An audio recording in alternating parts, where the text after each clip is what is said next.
Vous avez sans aucun doute entendu parler que l'Afrique est le grenier du monde et que l'Afrique est l'espoir de l'humanité et que l'Afrique est le futur même de l'humanité. Mais pourquoi les gens disent tout ça?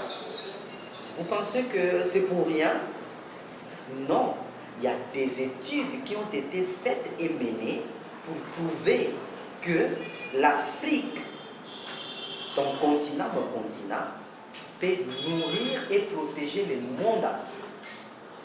Par exemple, à ce qui concerne les terres arables, en Afrique, nous avons 600 millions d'hectares de terres arables et plus de 80 millions d'hectares seulement en République démocratique du Congo.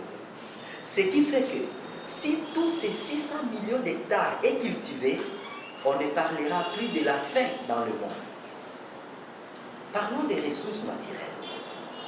En Afrique, nous avons 54% des réserves mondiales de platine, 78% des réserves mondiales de diamants. Et que dire des autres métaux précieux qui se trouvent seulement en Afrique? En Afrique, on parle aussi de minerais du futur, comme les cobalt, où la RDC, mon pays, dispose de plus de 50% des réserves mondiales. Que pouvons-nous dire de l'eau douce qui peut participer à l'agriculture? Que pouvons-nous dire des ressources humaines? Les études montrent que d'ici 2030, en Afrique, il y aura 1,40 milliard d'humains qui vont peupler l'Afrique. Et cette population qui constituera l'Afrique vers l'horizon 2030 sera constituée que des jeunes, une main-d'œuvre puissante pour l'industrie et pour les entreprises. Avec ce tableau que je viens de brosser, vous pouvez vous dire que l'Afrique doit avoir une situation socio-économique stable. Mais la réalité en est tout autre. Il y a un déséquilibre socio-économique en Afrique. Mais pourquoi? Reste jusqu'à la fin de cette vidéo, car je vais te révéler les causes de ce déséquilibre socio-économique. Let's go!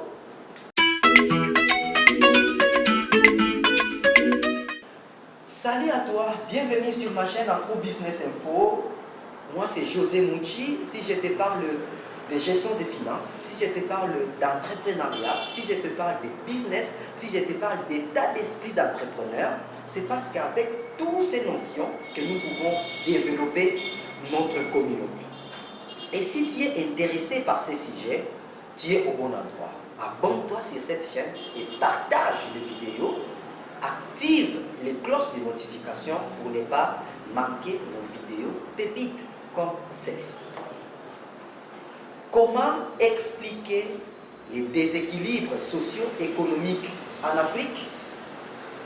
Pour bien comprendre ce qu'est les déséquilibres socio-économiques ou notre thématique, quand je te parle de déséquilibres socio-économiques, il s'agit d'une disproportion entre le nombre de personnes en âge de travailler, mais qui chôment, et les opportunités d'affaires, et même le chômage généralisé qui est observé en Afrique. N'est-ce pas paradoxal? Pour ce qui est de mon continent, l'Afrique, le déséquilibre socio-économique est d'abord social. Mais pourquoi social? Parce que quand on parle de social, il s'agit de la situation qui constitue la société où vit un peuple. C'est pourquoi on parle de classe sociale ou de niveau social. Et les déséquilibres socio-économiques, il y a le mot économique. Quand on parle d'économique, il s'agit d'une bonne administration des richesses matérielles d'une maison, d'un pays, d'un État, d'un continent. Alors, pouvons-nous dire que en Afrique, il y a une bonne administration des richesses? La réponse est non, bien sûr. Pourquoi? Pour bien comprendre cela, je te donne un exemple. Imagine que dans ton quartier, là où tu vis, il y a une femme d'affaires, une femme battante, qui a beaucoup d'argent, qui sillonne le monde, qui fait les voyages d'un moment à l'autre. Et cette femme a ses enfants. Et ses enfants à elle n'étudient pas, n'ont rien à manger. Ils souffrent. Ils sont dans la misère. Qu'est-ce que vous allez dire de cette dame? Elle a une bonne politique d'administration de ses ressources ou de ses matériels? Non, bien sûr. Est-ce que cette femme, riche bien sûr, prend-il bien soin de ses enfants? La réponse est non, bien sûr. Pourquoi? C'est parce que ses enfants sont dans la misère. Eh bien, cette dame de mon exemple n'est rien d'autre que l'Afrique, Mother Africa. Notre mère, l'Afrique, est très riche potentiellement. Les sols et les sous-sols bordés de richesses. Mais ses enfants sont dans la misère extrême. Ses enfants croupissent. Mais pourquoi? C'est parce que ces ressources naturelles ne sont pas utilisées pour le bien de ses enfants. Alors, comment observons-nous cet déséquilibre socio-économique en Afrique?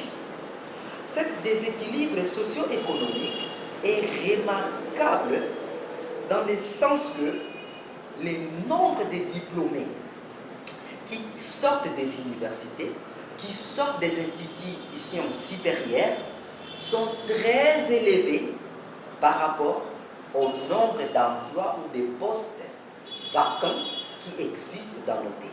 Ça, c'est une réalité pour tous nos pays africains. Nos enfants finissent les universités en masse, mais le nombre de postes et des emplois sont réduits. Comme conséquence, le chômage généralisé, le chômage remarquable. Je vais te faire rire. J'étais chez moi et je vois passer un jeune homme qui vendait les produits praticiens, les produits traditionnels qui traitent de ceci, de cela, machin. Je l'appelle pour avoir quelques produits moi aussi. Il parle un très bon français. Je lui pose la question pour savoir son niveau d'études. Il va me dire qu'il est licencié en communication, mais qui vend les produits traditionnels. Voyez-vous l'écart? Voyez-vous les déséquilibres socio-économiques? C'est ça que nous vivons dans nos pays. Nos jeunes finissent l'université, mais n'ont pas d'emploi. Beaucoup vendent des unités au coin, font des travaux qui ne cadrent pas avec leur profil. C'est un problème qui nécessite d'être réglé. C'est un problème qui doit interpeller nos autorités.